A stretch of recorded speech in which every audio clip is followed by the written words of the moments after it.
Good afternoon, everybody.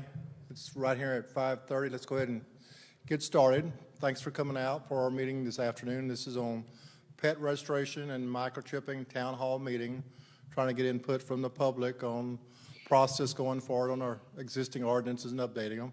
And say a real quick prayer and then introduce Robert. God, thank you for the opportunity again to come together as a community, to have these public meetings and forums and lead us in the right direction in this process. Amen. Robert McBain is our Animal Control Code Compliance Officer. Again, tonight's a town hall meeting.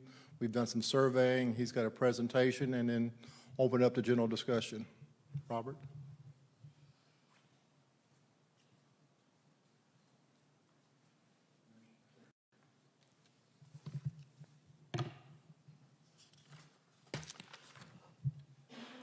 So my name is Robert.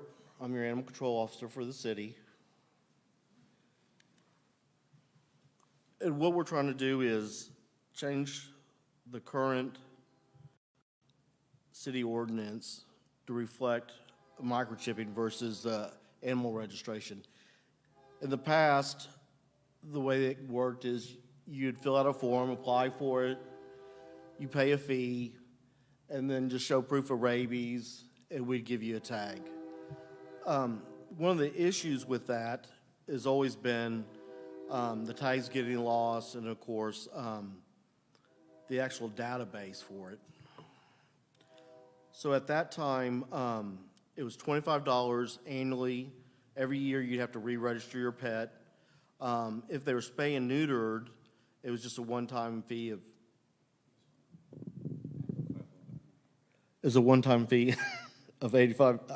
of $5, and it was free for citizens over 65. Some of the other issues that we have with that is it had a phone number on there to City Hall. You could only call Monday through Friday, 8 to 5. You couldn't get any help after hours, really, to track down an animal. So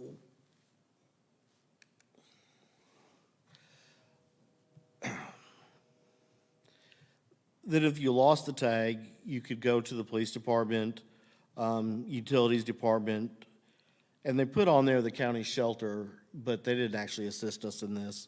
The biggest problem really was the database. It was never kept up with very well, as all we really had was a spreadsheet. And that kind of changed from employee to employee how they did it. That is our current database. We have 9 people registered from 2018 and 2017. So at this time, we don't know, are those animals that are even alive? Do those people still live in the city? And there's a few more people than that live in the city that have animals. So, once again, it's kind of a broken system that we're trying to improve on. So why do we want to move to microchipping? It's quicker to be able to reunite that animal. It's less stress for the animal. It's extremely stressful for an animal to go to the shelter. If y'all have ever been to the shelter and seen all the animals there, it can be very stressful for animals. Even though they do a great job of taking them out, walking them, it's still extremely stressful. There's also the problem with they can get diseases. I mean, there's over 100 dogs there. How many would you say are at the shelter, Jeremy, now? Animals? 90 kennels. Yeah. And so, especially in springtime, it's easy for them to pick up parvo, distemper, and cause a lot of illness. And your dog could get that if it goes to the shelter. The other thing is, as our current ordinance, they only have to hold an animal that's not microchipped or have identification for 72 hours. With a microchip or identification, they can hold them up to 10 days while they try to get a hold of the owner. The other thing is that it costs the city a pretty penny to transport and house those animals at the county facility. It costs the taxpayers $270, each time we pick up an animal and take it to the shelter. And it doesn't matter if the animal's been there 5 minutes or the 72 hours, it's still $270. So if someone's missing their dog, the neighbor said, oh, animal control picked it up, and they miss the light, and I go on down to the shelter, take the dog, drop it off there, and they're right behind me, it's still $270. So just that dog crosses the threshold of the place, that it is what it is on that. So microchipping, it's not harmful to the animals. It's really a low-cost way of being able to have permanent identification for the animals. They can't lose it. They can't, a lot of times even with like tags, especially if you have 2 tags, rabies tag and then like identification tag, they'll rub together and pretty soon you can't see what they are. A lot of people feel like, I know one of the responses from our survey was a lady said that when her dogs are at home, she takes the collar off. And of course, when it goes out, she puts the collar on the animal. Well, kind of the problem with that is that's when the dog's going to get lost, is when it's at your house and you open up a door or something and it squeezes by you. Oops, sorry. So what is a microchip? A microchip is basically about the size of a grain of rice that's injected usually between the shoulder blades. And they've made a lot of technology advances on the microchips. They have what's called mini microchips, which the one closest to the grain of rice is that. They also put a coating on there to keep it from moving around. I don't think at the county we ever had that back when I was there, but so they have made improvements on that as well. They recently, 2021, Texas passed legislation that every animal has to be scanned from the releasing party. So if I drop off an animal at the shelter, it has to be scanned prior to me dropping it off, if feasibly possible. I mean, if the dog's going to bite you, then we usually let it calm down and then the shelter will scan it. But in theory, every animal is scanned prior to going to the shelter. And that is a Texas law.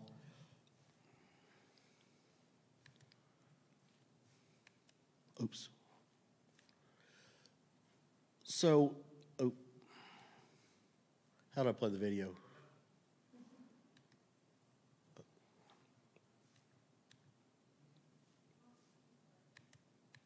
Sorry, technical difficulties. Hi, I'm Dr. Kathy Molman here at Grady Veterinary Hospital, and today we're going to talk about microchipping.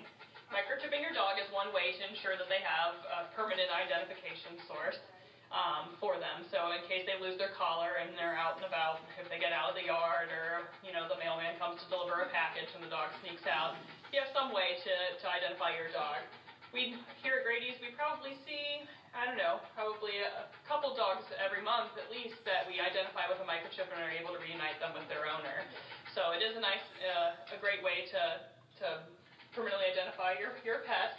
A microchip is just an electronic identification source, and so it's about the size of a grain of rice, so the pet doesn't feel it at all when it's back and under their skin. It's placed behind the shoulder blades of their back into the fatty tissue there, so it doesn't have to go in the muscle, it's not going to cause any harm, it doesn't cause any pain. Sometimes they get a little scab right where it's placed, since it's placed with a little bit bigger needle than a vaccine is, but then anytime they can, you can identify your dog by just a simple scan, and a number pops up and a phone number that helps to identify the pet. First, we'd want to make sure that he doesn't already have a microchip, so you always want to check with the microchip scanner, and it just checks for any chip. He's a little startled by it. And so there's no chip on Bowser at this point. So this scanner is one of many varieties of scanners that can read different chips. So the microchip is just it's just given almost like a vaccine. It's placed, it's typically already packaged in a little needle. The needle is a little bit bigger than the ones we use for vaccines and blood draws and that kind of stuff. And the needle's just put under the skin, and then the microchip is expelled under the skin, and the dogs are then microchipped. Most dogs don't mind this. It can be done on a dog that's awake. A lot of dogs, we do it when we spay and neuter them because then they're asleep and obviously then they hold very perfectly still. Bowser is just gonna be held here by Kristen today so that we can make sure we get it placed properly. And we brought a treat for him because he definitely likes treats. So Bowser, you want your cookie? There you go. Oops.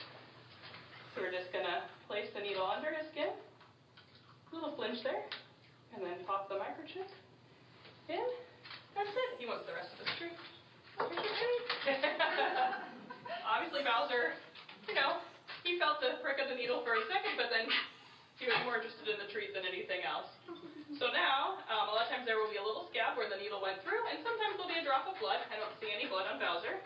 And then now, if we use our scanner, it comes up with his microchip number and a phone number to call.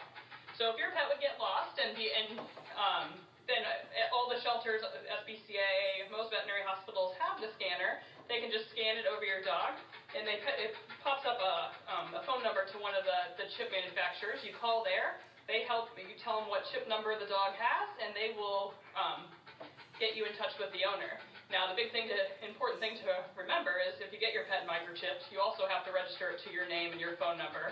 And if you move, you want to update your phone numbers and your address so that way it's all the most current information. It is a great way to identify your dog. It doesn't hurt. They can't feel it. Bowser's already forgotten all about it. He just wants to get down and get more cookies.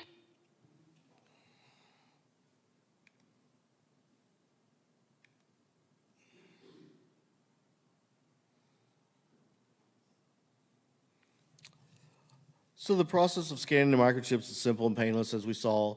It's a simple scanner that reads the code on there.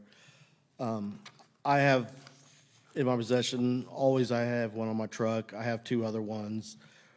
We're considering possibly leaving one with the PD, and so that if they're out, they could possibly scan dogs after hours. So our new proposed registration requirements, and I got this straight from the city of San Marcos. There's other cities that are doing the same thing. Lockhart is one of them, San Antonio, San Marcos, and I want to say Austin's doing something like this.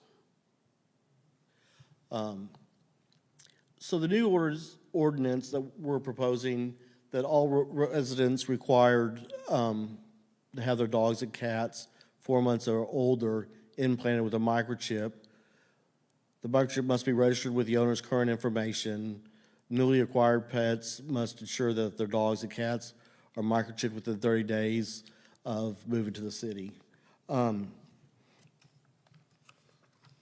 Once again, it says that it's required. It's not mandatory. Some people may not be able to do that. I met a lady at the free rabies clinic this weekend, and she said, I have 2 dogs, and that they are allergic to getting shots. But she brought her other dogs and had a microchip to vaccinated.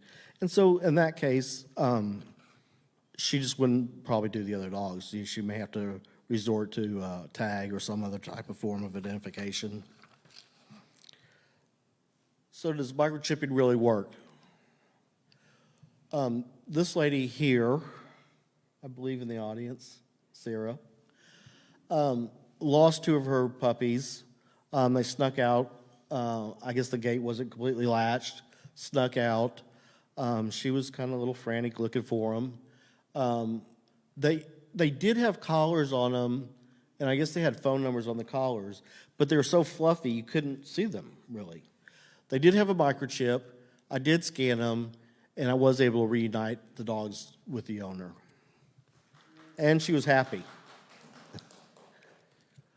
So here's a couple other stories that were on Nextdoor that I was able to reunite the animal on top there with its owner because it had a microchip. Unfortunately, the Doberman was in Tahitian and had no microchip, but still dragging its leash. So it kind of makes me think that the owner probably didn't even know his dog had gotten out yet, Sometimes people may even think that their animal's stolen when it's just out for a stroll. The pit bull on the right, it was microchipped. It was picked up by a PD officer over by Bucky's. So not sure if it got out of the car on someone or what the actual thing was with that dog, but it was microchipped, but they hadn't updated their information. So they posted it on Facebook and Lost Pets and Found and trying to find its owner. This month, I picked up 18 dogs. 12 of them went to the shelter, cost the city $3,240.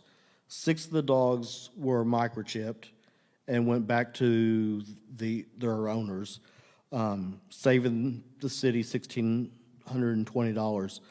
The total cost, if all 18 of those dogs would have gone to the shelter, would have been $4,860 for 1 month. I'd really like to see that flipped around where we're taking 12 dogs back to their owners and taking very few dogs to the pound. And one thing that people don't always understand is that even though that you're going to go to the shelter and reclaim your dog, it had to take a kennel, and it took a kennel from someone else. And many times at the shelter, they have to put down an animal to make room for another animal. And so even though you get your animal back, it costs taxpayers $270 to take it there, the cost is much higher when we have to euthanize another animal just to make room. I think by doing the microchipping, we could close the gap as Bastrop grows, that hopefully we don't have to take as many animals to the shelter with this registration. Does anybody have any questions?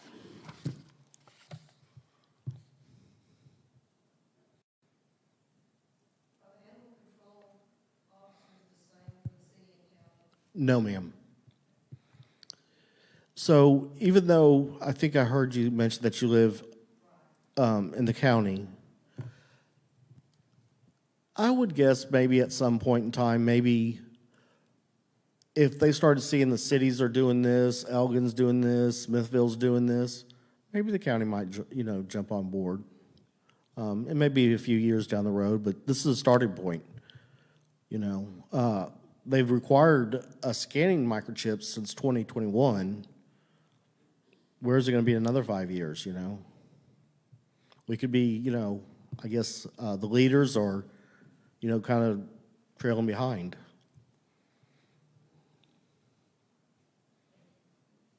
Anybody else? How do you propose to get people to register to chip their dog? I'm sorry? How's that process going to work? Well, part of that's going to have to be on a good faith basis. Typically, when I have contact with a dog owner, it's for 2 reasons. Either the animal's at large or the animal's bitten someone. If it's at large, typically, we would scan it, and so we know if it's microchipped or not. Then we need to talk to them about, hey, we have a city ordinance, all animals in the city need to be microchipped. You could take your animals down to Save an Angel for $22. They'll chip it. If you can't afford that, they do have some free clinics here from time to time. There's always going to be some people that aren't going to do it no matter what. In our last presentation of the microchipping, I know one of the questions was, is there going to be a fee if they don't? If we make an ordinance, there is an attached fee to that ordinance, no matter what. Do we have to enforce it, a fee every time? No, not really.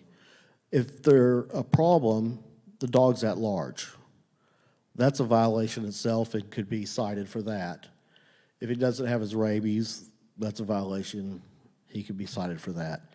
We don't have to cite him for not having a microchip. We don't have to beat down people's doors and see if the dogs are microchipped. I think at what we did on the survey, it looked like about 50% of the citizens of Bastrop have their animals microchipped at this point. We just want to close that gap at 75, 80%, especially with the new apartments moving in. How common would it be for someone just to open up the door and let the dog go out to the bathroom? Well, he doesn't stop there. He just keeps on going, you know. Having them microchipped could really help. Yes, ma'am? From what I understood, there is no online place to register. It's only in person. No, I don't believe that's correct, ma'am. So what we're going to advocate for is working with Save an Angel and the county shelter, microchipping them. As my understanding is, and Jeremy could speak a little bit more on this, that once they input all their information, it uploads at night, at midnight, and then it's already registered, which is it's much better than some of the other microchips and going to your vets. It could get costly. And then some vets will charge a fee for registering them, where Save an Angel, that's all included in the price.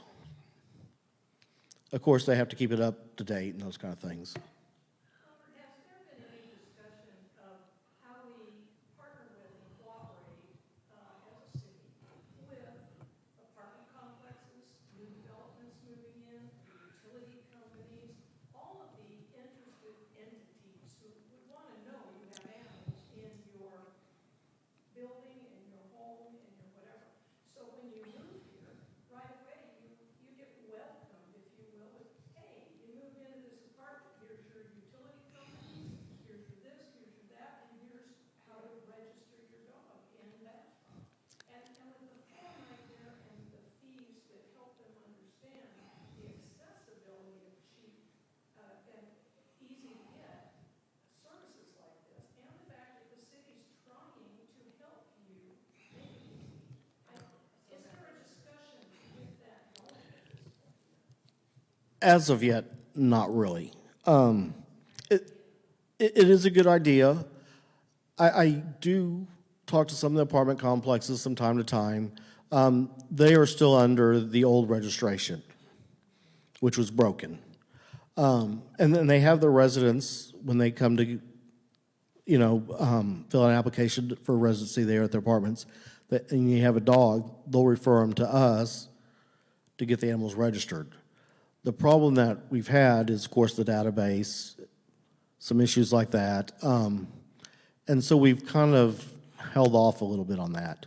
I don't want someone not to be able to get housing because the city didn't do a great job on the registration of their animals. That being said, places like the Housing Authority, they require that. Several of the apartments that are been established in Bastrop require you to register your animal. So it's not that big of a stretch to go to microchipping instead of registration. The other thing, you had mentioned the utilities company. I don't think that's such a hard issue with them. They're all animal lovers over there. When they used to be here, I'd go over there and they would have litters of puppies that they were bottle feeding throughout the day. So hope I'm not getting any trouble for that one. But I think they would do almost anything that we asked as far as that goes.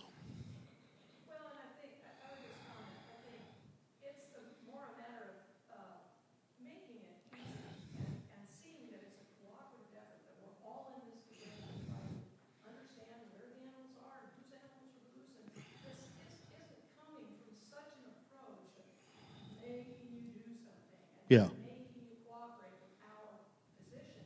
The other thing, I talked with the county commissioners, and so I volunteer, and several people here volunteer with the county. And so we see at the shelter level, and I know I've talked with you and Jane, Sylvia about this, but we see the really kind of sad, dark side as you have for years. And other places I've lived, I see the very happy, cooperative side where utility companies want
Yeah. And so they're not usually at any odds with any of this kind of concept anyway. It's just for them, potentially money and administration, how do you handle it? But, so I just like to see a cooperative effort and a partnership, and also with HOAs.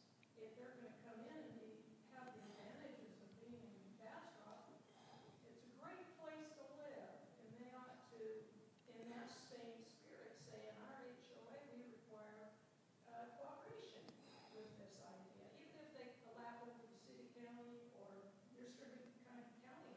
I think that in conversations we've had with the county and with Elgin, the city of Elgin, that they're very interested, I would say.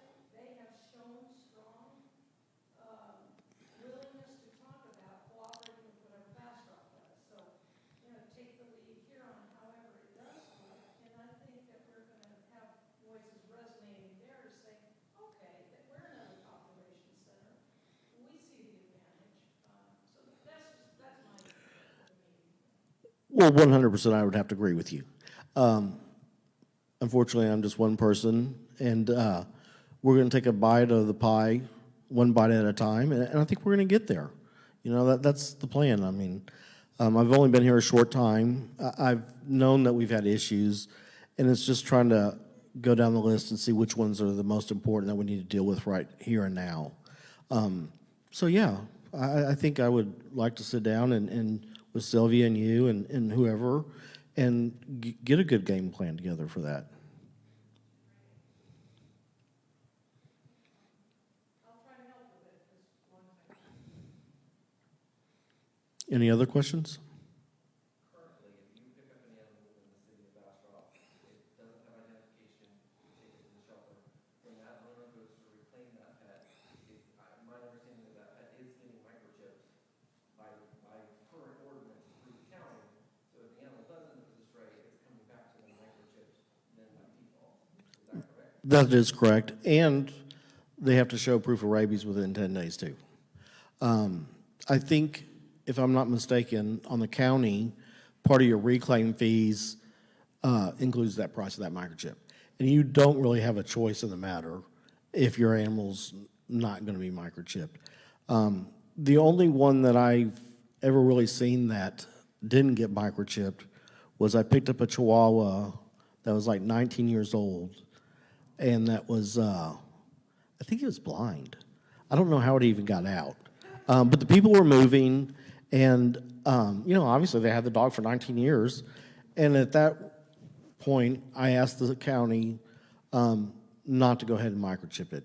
Just give me a letter from your vet saying that, this dog doesn't need to be microchipped or get a rabies shot at 19. Let's just let it live out its life. And I think that was the right thing to do. Other questions? If you don't mind, ma'am, can we get a microphone for you? Apologize. That they can hear you, if you don't mind. Just to agree with what you were saying, that it cost, I'm from Elgin, I live in Elgin, and today I picked up the report from the treasurer's office from the city of Elgin for the amount of, it cost us $225 every time we have to take a dog to the shelter. And I just picked this up this afternoon, so I haven't counted how many dogs it was, but just without using a calculator, it was about $29,000. For the year? For the year. So, that being said, the 72-hour and 10-day hold, basically all the cities in October will have to be renewing their contracts with the county. Where we were able to hold on to the 72 hours and 10-day hold was that somebody left a line in our ordinance said, our ordinance trumps the county's ordinance. Otherwise, it would be 48 hours and 5 days. So 48 hours if your animal doesn't have any identification, and 5 days if it does. So if you happen to go on vacation for the weekend and your pet sitter actually lets your dog out, you could come back on Monday and your dog's been adopted out. Yeah. Yeah. So That's the main reason for microchipping, is so we can get the animal back to her. And at the rate we're going, we're gonna be doing more euthanizing than adopting. We're dog out.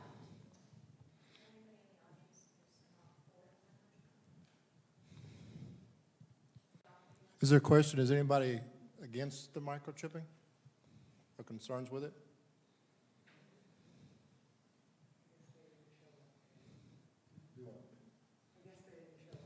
Okay, the answer is I guess they didn't show up. Well, part of what I asked what Robert's saying, great job, Robert, is one thing, Robert's code compliance and animal control. And the key word is compliance, not enforcement. So our passion is work with people, deal with people, cooperate with people.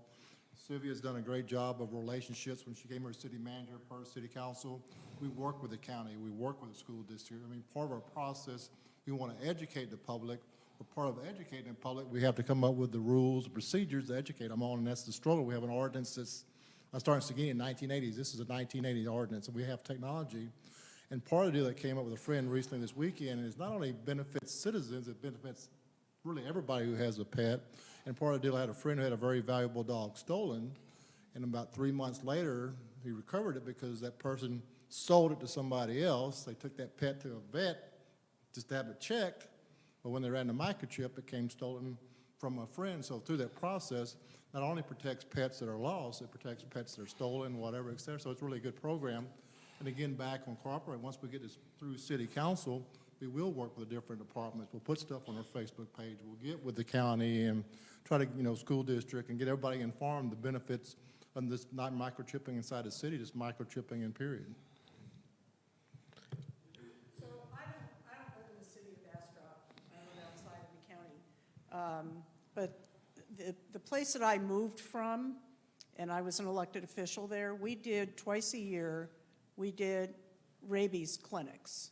And I see that you guys do them, but people have to schedule the time. I would just tell you that we didn't. We ran them from 8 in the morning till noon, and people were lined up in Public Works. And because it was free, they just came through, no appointments needed, everybody just knew the date, get there early, and that really contributed to increasing the percentage of people that did rabies shots for their animals. And I'm just wondering if you think about that and then think about doing the chipping maybe at an added fee on that same date, so that somebody who comes in to get their free rabies shot, they can go right next door and get that chip done. So this gentleman right here had a clinic right here in the parking lot this past Sunday, and did free rabies shots, and then did other things, microchipping, you can get other shots, whatever. He did it with an appointment. It ran so smoothly. I have never seen anything run so smoothly, like a well-oiled watch. Now, there was a couple of people that came up that didn't have an appointment. They were not turned away. He just fit them in. Yeah.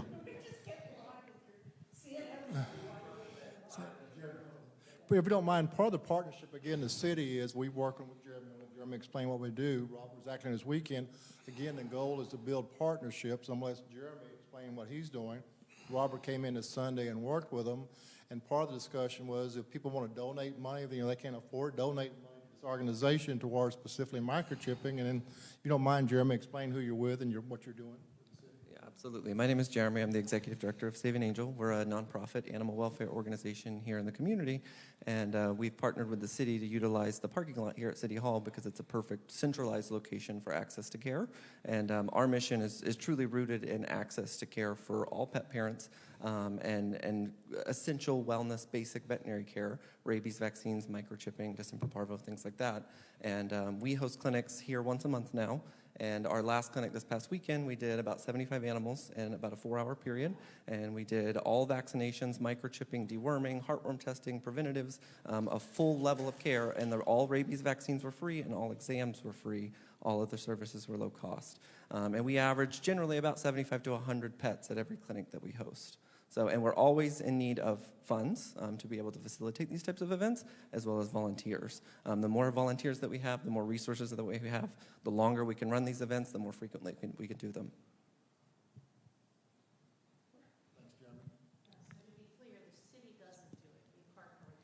Again, it's a partnership, and again, we just provide the facilities to use the property. And one other point I wanted to make, it was open to anybody, from the county to the city. I don't even know they had to be in Bastrop County, and they still could have been treated. And then one last thing, there was discussion about if we see somebody walking down the street with a dog or cat, Robert's not gonna jump out with his gun and scan a dog and say, you know, again, the key word is compliance. We want to help people, work with people, and educate people. So on that note there, I've been with the city for about 15, 16 months. And during that time, I've only written one citation. And the citation that I wrote was for a dog being at large, not vaccinated, and attacked another dog. And it was microchip because it had been out several other times. So I gave the guy every chance and told him, you know, if you just get your animal vaccinated. By the end of the day, I won't cite you. And he called or emailed me and said, well, we can't get in to Save an Angel. They close at 1 o'clock. And then we have an appointment 7 days later. And I thought about it for a minute, and I thought, you know, the right thing to do is we want compliance. So yes, I got to wait another week to get him into compliance, you know, but that's okay. You know, that's what we want is compliance. Well, the week went by, he didn't keep his appointment and didn't get his animals vaccinated. And so I issued him citations for that. Typically, I give everybody every chance and the possibility to correct the problem. That way, when I stand up in front of the municipal court, I can testify and say, I gave him every opportunity to fix the problem before I cited him. So I have no reason to go out into the public and cite people because their animal's not microchipped. That's a way to educate them on vaccinations, microchipping, and you know, go visit Jeremy. You know, he'll take care of it for you at a reasonable price.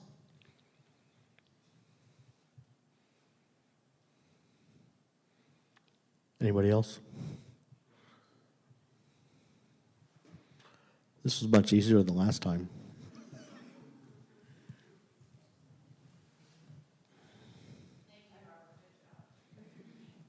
So yeah, I want to thank you guys for bringing the dogs.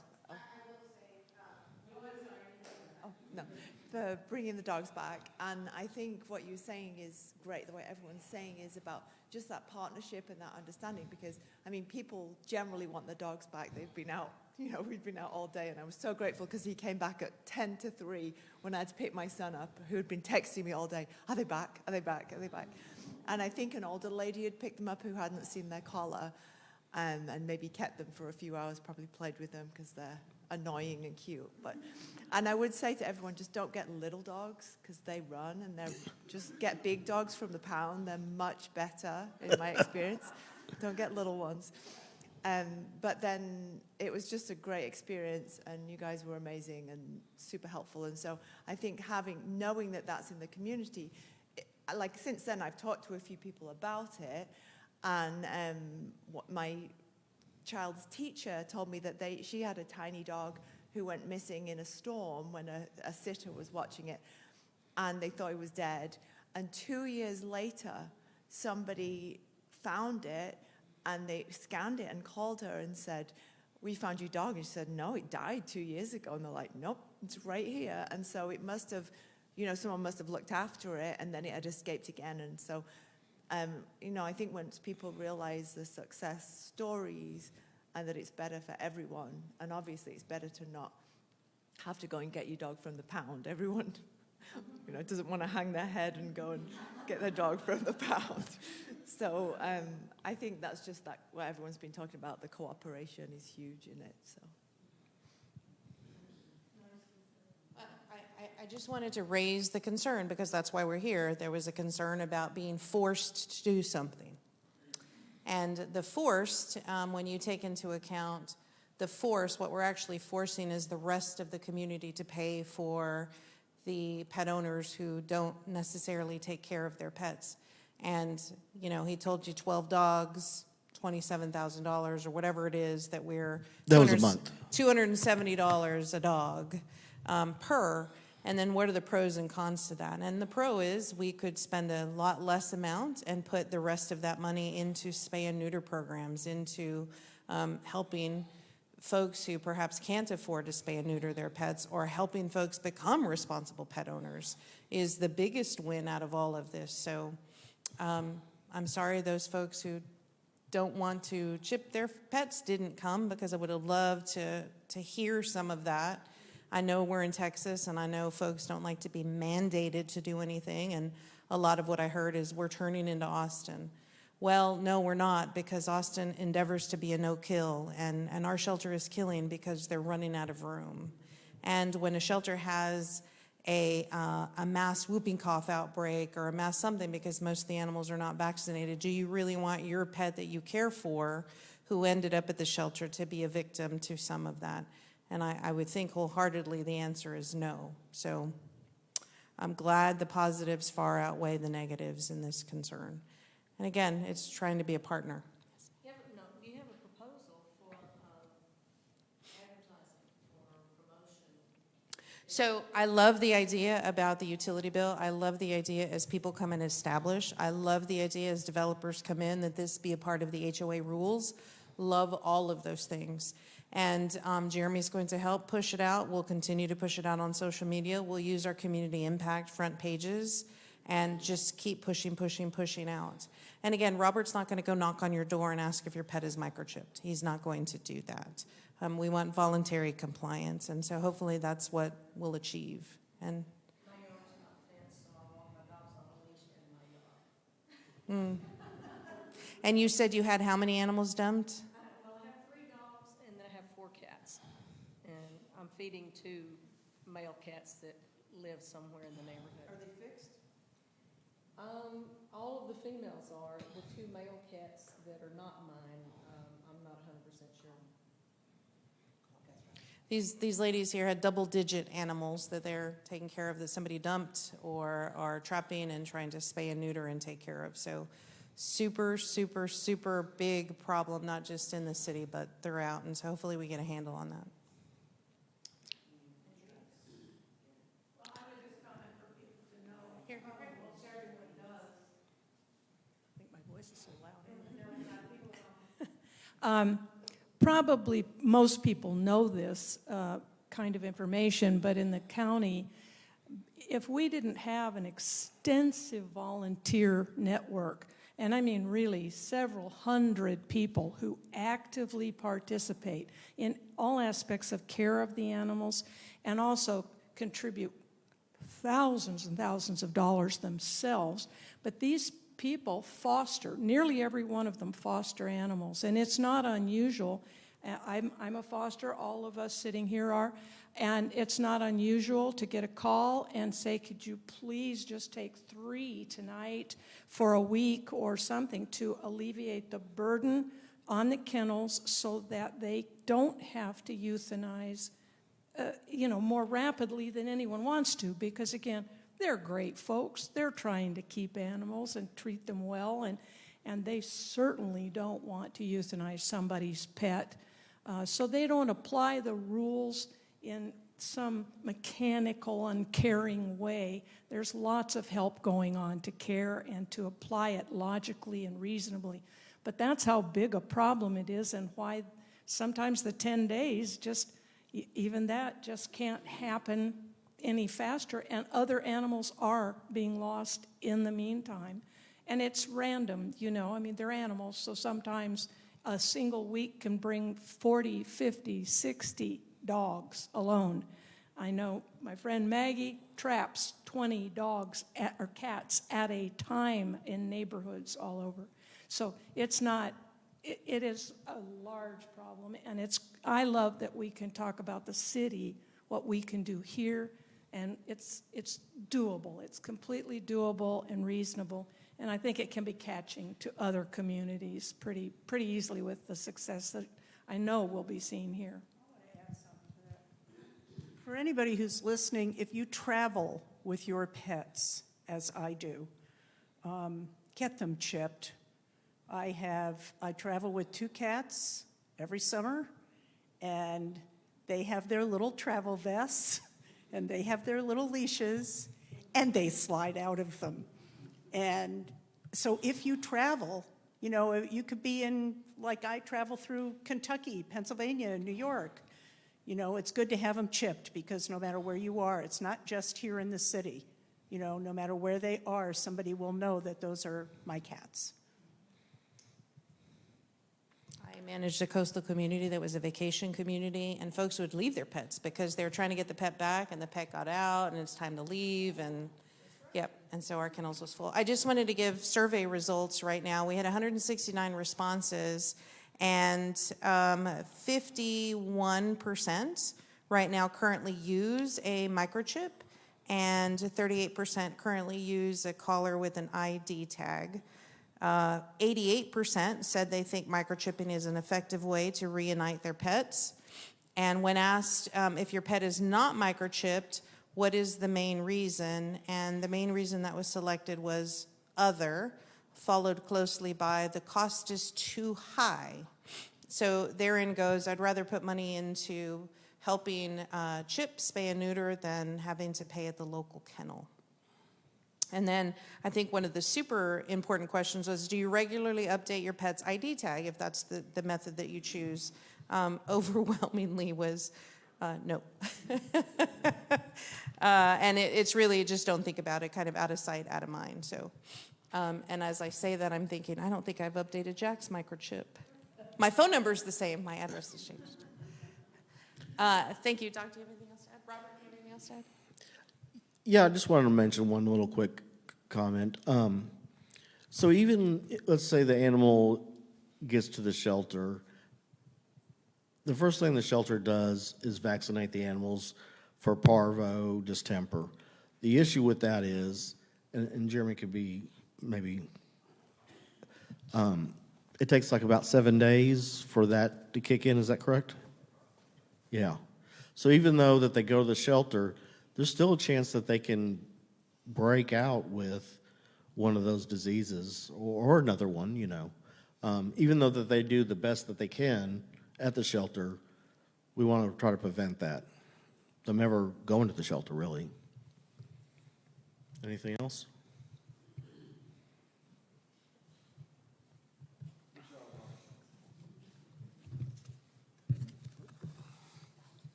That's right. So again, thanks for coming out. Again, this is a good example of the city trying to work with the citizens, the community engagement. If you have any questions anytime, you can reach out to Robert. Phone number, come see us. We have staff here to work with you. So again, our doors open, anything's related to animals, code compliance, building, please reach out. We want to communicate with you. Thank you very much for coming.